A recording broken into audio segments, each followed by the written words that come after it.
Hey guys and gals, it's your buddy Drew with Living History's Mysteries and Ferocious Feline Productions. First off, Happy New Year 2025. It is January 2nd. New Year's, Christmas, Thanksgiving has all passed us by, and it's time to start a new year. And I want to start that new year with a seldom touched on piece of history. During the 1960s and early 1970s, America was engaged in a conflict over in Vietnam. A conflict that many thousands of our soldiers never came home from. But among those soldiers is a little talked about group of people, very honorable, very heroic people, our African American population. They fought for their rights as Americans. They fought for our rights as Americans. And Vietnam holds a very special place in my heart, but we'll talk about that after the video. Check this out. This is good.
During the Vietnam War, African-American soldiers heeded the call to duty.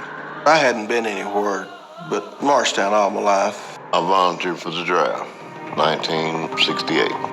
If you were going to Nam, you knew there's a possibility that you are not coming back. The last thing you have time to do in the middle of the war is grieve. You're too busy trying to make sure that no one's grieving for you. It's hard to talk about it with my son. And my son has asked me several questions about what I did in the war, and I won't tell him.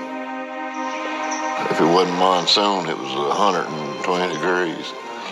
You stayed wet all the time. Seen a lot of people got jungle rot, feet stayed wet all the time. Not knowing what we were trying to accomplish was a big problem. And then when you returned back to the United States, it didn't make no difference whether you were there or not. Life went on, and that was it. I think what angered me and probably hurt me more than anything else was the welcome home we didn't get. August 7th, 1967, went to Vietnam. Stayed over 18 months. 18 months too long.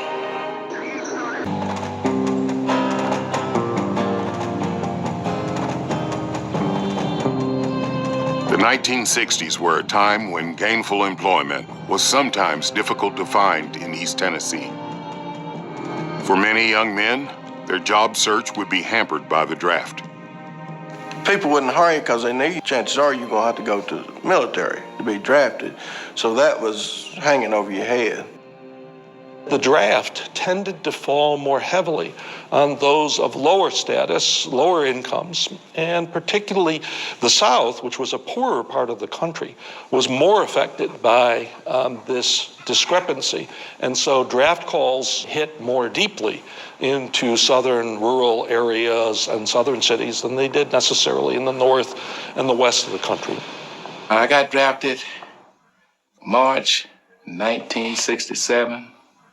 2 weeks before my 25th birthday. If I got drafted, it would be 3 years, and if I volunteered for the draft, it would be 2 years, so I volunteered for the draft. 1968. However, many young men saw military service as an appealing option. Despite the dangers of service during the Vietnam War, the military offered financial opportunities African Americans could not get at home. I was working on the farm, and I know I could do better than that, so I just went and joined the Army. The ones that volunteered were sort of looking for a career or somewhere to be, because like I said, most of the outlying areas were poverty-stricken, around here to a certain extent, and they were getting a paycheck every month.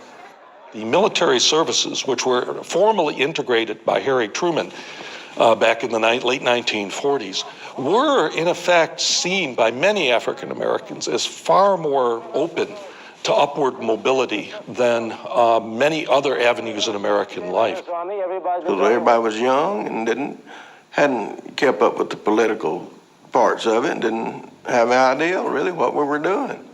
It started out as a patriotic thing. I wanted to fight for my country. It took me a while to realize that there were two sides to the country, and I was on the wrong side. New recruits left everything they knew behind, heeding the call of duty. This was different leaving Marshtown and going to boot camp because I hadn't been anywhere but Marshtown all my life. At training bases in the Deep South, soldiers prepared for combat in Vietnam. On the fort, everything was integrated. Louisiana was not integrated in most cases. Native American and African Americans could not be served in and around Fort Polk, Louisiana. Your boot camp experience is limited because you were scared. You was a young man, you were scared, and 99% of the guys that were there never had been away from home. You know that once you got through with your advanced training, if you were going to Nam, you knew there's a possibility that you were not coming back. And that's the hardest part to accept. It took me a long time to accept that. I wrote a 4-page letter to my mom and my brothers and sisters and said, I'm off to see the wizard. Many new arrivals landed at Cam Ranh Air Base for in-processing. There, American soldiers would get their first taste of life in Vietnam. New troops received additional training. They carried you through a 2-week training, firing your weapon, getting you acclimated to working in the bush. After orientation, the soldiers received their orders and were assigned jobs in the field. Grunt, ground pounder. I got assigned to the 11th Army Cav. I was a tanker over there. Went in as a 24 Corps as a tanker. 23rd Engineer Battalion. I had a good job. When I first got when I was at On-K, I worked at night, building the airport, runway. 560 flight maintenance. I volunteered and asked to be in maintenance, a mechanic. I get to Quin Yan and I get dropped off at Graves Registration. So I'm thinking, I get to type the toe tags, which is not enjoyable, but I think there might have been 2 white guys in there. Everybody else was black. You had a large number of troops in the supply areas, in functioning behind the lines. And this is where racial conflict was most severe. It was behind the lines in Vietnam. Racial conflict, segregation, hostility, some of the worst instances of unrest happened behind the lines and was not in actual combat infantry where soldiers had to rely on themselves to stay alive. Hi there, this is Barbara Randolph. The North Vietnamese targeted black American soldiers through radio propaganda. We had a radio station, and at night, Hannah would break in on the frequency and talk about the black soldiers, want to know why we was over there fighting. You need to come to our side. How are you, G.I. Joe? It seems to me that most of you are poorly informed about the going of the war. They say nothing about a correct explanation of your presence over here.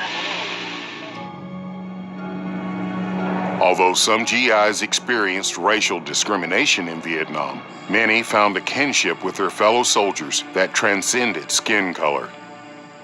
When times got hard, you just had to depend on whoever you was with, and racial problems was the furthest thing from your mind at that time. My best friend, his name was Robert McCarter. He's white, I'm black. And we had talked about going into business together. He and I both met and became good friends because he was from Knoxville and I was from Knoxville. That was unusual. But tragedy would strike when a group of Hollywood actors wanted to see the jungle. And believe it or not, we had a lot of entertainers that come over. The Rat Patrol came over. Rat Patrol was a sitcom back here in the States, and it was about World War II soldiers. And they wanted to be in one of those Jeeps with the .60 caliber on it like they did in the film back here. And we were running down the road with them, performing successful leaps and bounds with them, and all heck broke loose. The troops escorting the actors came under attack by Viet Cong guerrilla fighters. The soldiers moved quickly to protect the entertainers. They got these guys out of there. Got a couple of guys killed behind that. And Robert McCarter was one of them. Took a direct hit to a PC. They found him 2 weeks later. Knoxville native Robert McCarter had only been in Vietnam 3 months when he was killed, 2 weeks before Thanksgiving, 1967. He was 20 years old. Sanford Cumberson worked as a crew member on a tank in Dong Hoi, just below the demilitarized zone. I was a gunner at first, and then I got to be a spotter. But if we was in the field, we would fight at nighttime. And you could see for miles, but we just had to use a lot of infrared and night vision and all that stuff. Some of them tanks would go 4 or 5 miles in rounds. So, you know, they would just give us a grid and we would just set up and fire. I've seen a few direct hits. And then the next morning, after you get in the firefight, next morning, there's people laying everywhere. William Isom Sr. found that being a vehicle mechanic in Vietnam could be a hazardous profession. We were there to fix equipment, but everything that came back was destroyed, so there really wasn't much maintenance work to be done. So they selected the maintenance people to be guards for a convoy to go to Iwa and bring supplies back to An Khê. As the trucks went through, we just emptied our guns up through there till the trucks got by to keep them down till we'd get where we were going, you know. Yes, it was scary. That was the worst part, is just seeing the people that they would kill and leave laying on the side of the road to put fear in us, you know, as we came through. 19-year-old James Cook received a disturbing introduction to his job in Graves registration. There's this guy comes skipping through the tent, and he goes, "The calf is coming tonight. The calf is coming tonight." And I said, "What's the calf?" He said, "The 1st Cavalry." I went, "Oh." He says, "Yeah, we're having a party tonight." And I said, "Yes." And about 4 o'clock that afternoon, I heard, "Ooh, group." There's a reefer van, big truck out front. He says, "Come on, the party's starting." So we go running out, and the guys kind of formed a half circle, and they're going, "Let the newbie let him out. Let the newbie let him out." So I'm the newbie. Let the newbie let him out. Let the newbie let him out. I go running up to the door and I grabbed the door and I yanked it open. And I remember I fell on my knees and screamed for my mother. It was bodies. First camp, I think we had a bunch in from Iron K. How are you, G.I. Joe?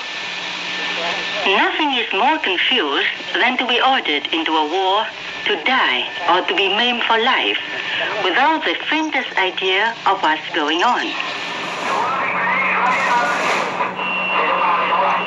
On January 28, 1968, the North Vietnamese and Viet Cong forces launched a massive coordinated attack on U.S. and South Vietnamese bases. The Tet Offensive had begun. Some of the guys ran into human waves, and human waves is when they're charging at you and you are fighting, and the more you bring down, the more they send at you. And it was mayhem. You had to worry about getting overrun by Vietnamese. The choppers and the planes was deployed all over because there was fighting going on all over South Vietnam, and it was hard to get help if you were in combat. If you were fighting, it was hard to get help, so you became expendable. We had one company up north, D Company, 23rd Engineer Battalion. They got overrun. They was coming over the hill. There's a plane, C-130, landed, and they run and jumped on the plane. And all everything they left with was their clothes and their body. We were in Ho Nine Village fighting, and we couldn't get no help. And finally, but if they hadn't came, I don't know what would have happened. You on your own, you got to fight your way out. The word got to us, and you got to fight your way out. The Tet Offensive left over 500 Americans dead. The North Vietnamese dead numbered over 45,000. The only thing I done when that happened was I dug a big trench and buried the Vietnamese in it. Gathered them up with a front end loader, threw them off into the hole and covered it up. That's a stinky job. After processing dead American soldiers for 3 months at Graves Registration, James Cook had had enough. I grabbed my duffel, grabbed my rifle, and I walked down to the end of the airstrip. And I remember a major pulled up, and his driver asked me, said, "Which way is Grave Registration?" And I pointed, and he said, "Don't you know how to salute an officer?" And I said a few kind words. And the officer got out, and he said, "Son, what unit are you with?" And I looked at him, I said, "I was with Grave Registration. I'm not going back." He put me in his Jeep and had me transferred the next day. On April 4th, 1967, civil rights leader Dr. Martin Luther King Jr. spoke out against the war in Vietnam. Exactly 1 year after his speech, troops in Vietnam received bad news from back home in Tennessee. Dr. King had been assassinated. Army leadership feared black soldiers would revolt. The chaplain came by, gave us a hard talk about not worrying about what's going on back in the world, as we call it, because we couldn't do anything about it. And a lot of the white guys would walk up to the black soldiers and say, "Well, it wasn't me, it wasn't me." I guess they were thinking that we were going to turn on our fellow soldiers.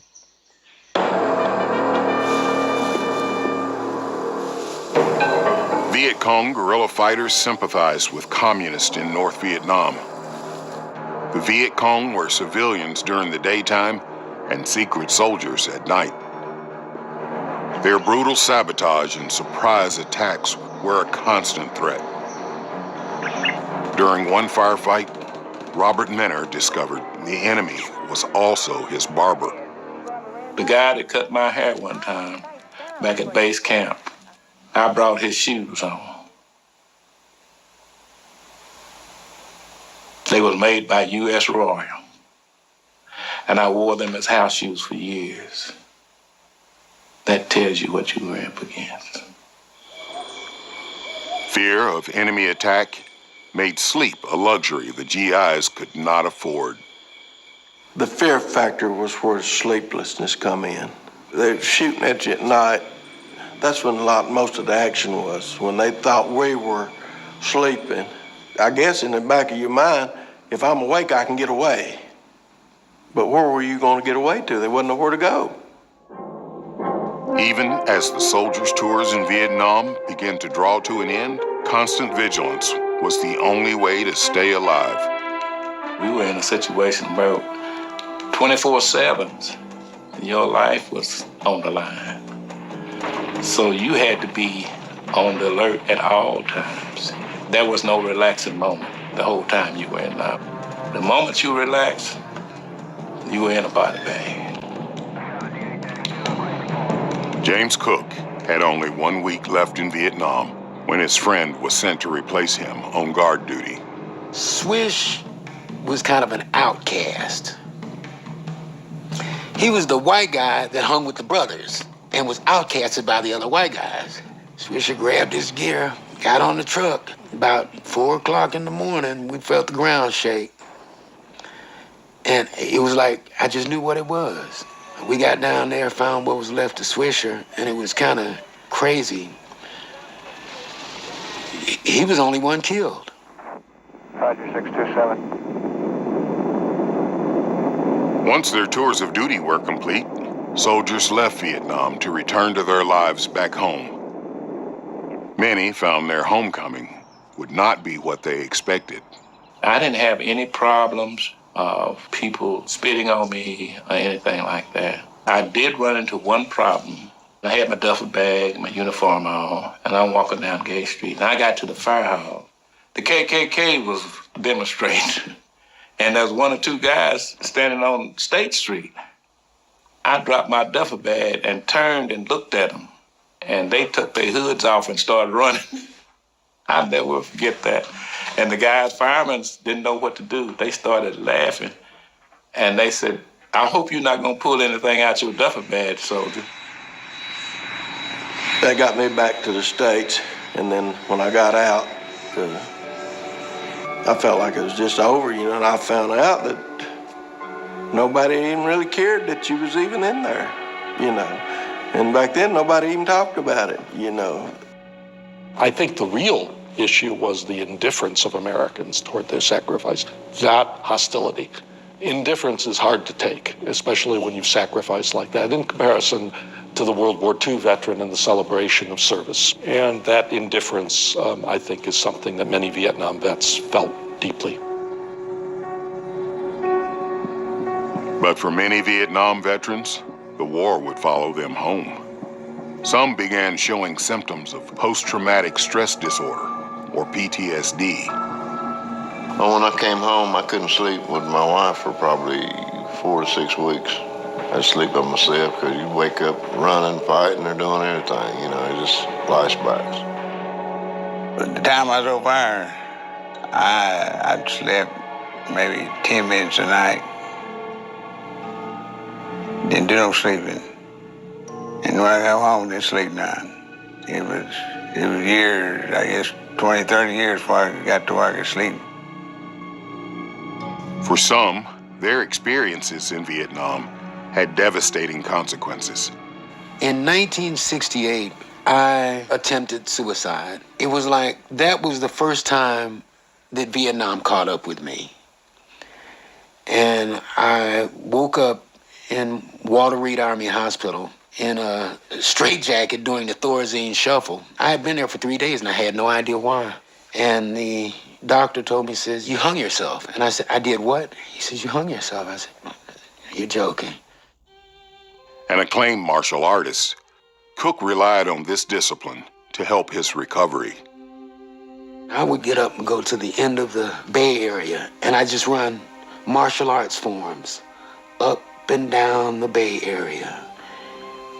And I'd do it till maybe 3, 4 o'clock in the morning, get a couple hours of sleep.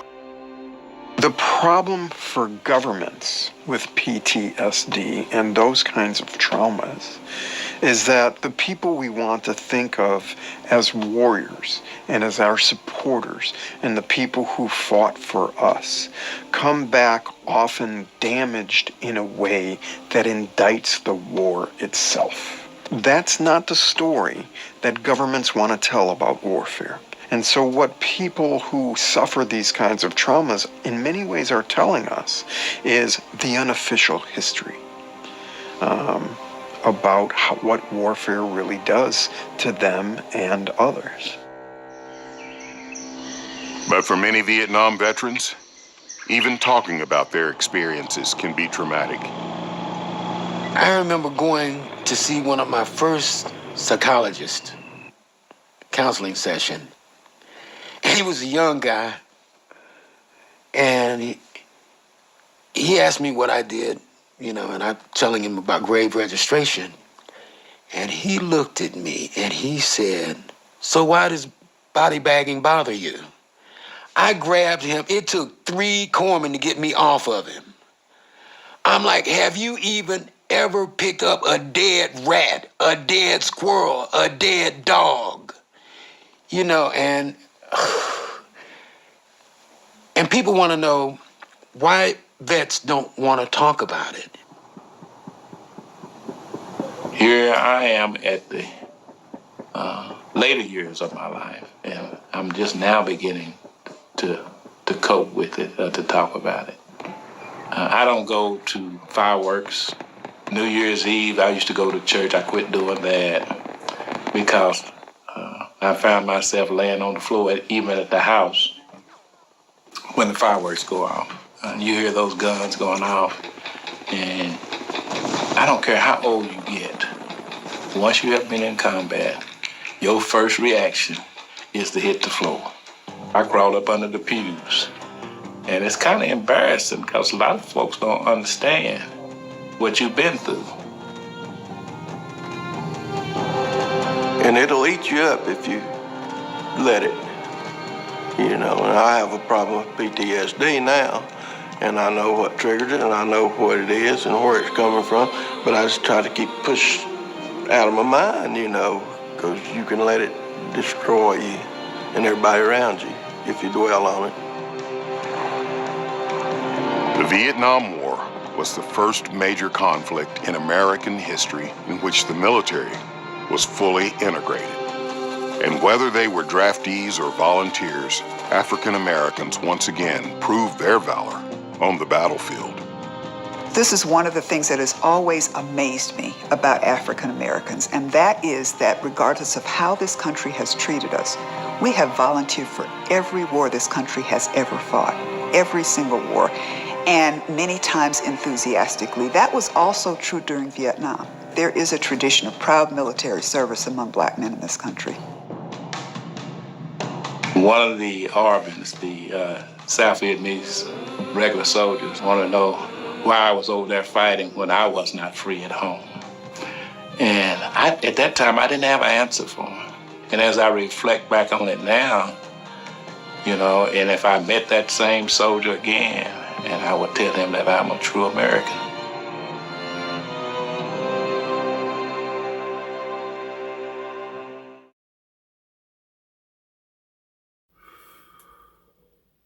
Welcome back. It's like I was saying at the beginning, much like in the Civil War, the War of 1812, the American Revolution, even the French and Indian War, African Americans, regardless of how they were looked on by the general population, their fellow soldiers, they were right there. They were right on the front lines, fighting just as hard, if not harder, for what they believed in. It's like I said, Vietnam holds a very special place in my heart because I was born in 1968. Right here's my dad and some of his friends. My dad went in to the Army and became a missile expert. He done all of his training at White Sands, New Mexico, Fort Leonard Wood, Missouri, basic training. My dad, along with his unit, were going to go to Vietnam until my mother found out she was pregnant for me. My dad was held back. He done his service time stateside. And I have seen how this affected him. Most of our family vacations were spent in the Southwest looking for some of his friends that he knew lived in that area before the war. Sadly, we never found any of his friends. We don't know if they even came back. But this has weighed heavy on my dad for over 50 years.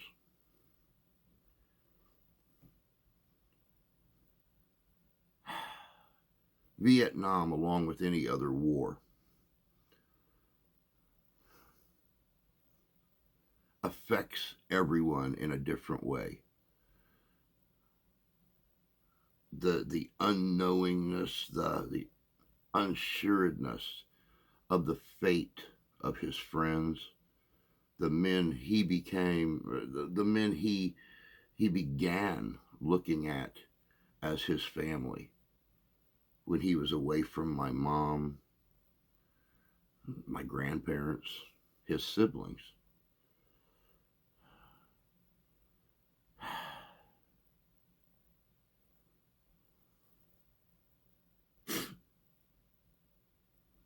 My dad is 83 years old now.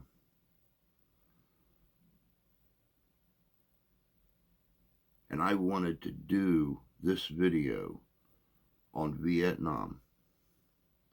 And I wanted to dedicate it to my dad, my Uncle Kenny, and all the soldiers and their families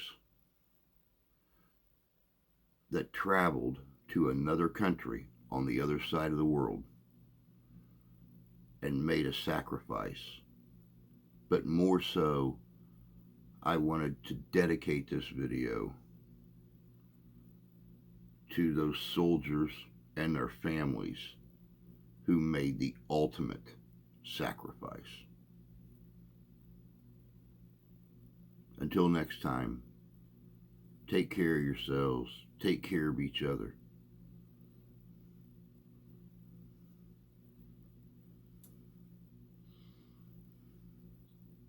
God bless you, God love you, we do. And we'll see you in history.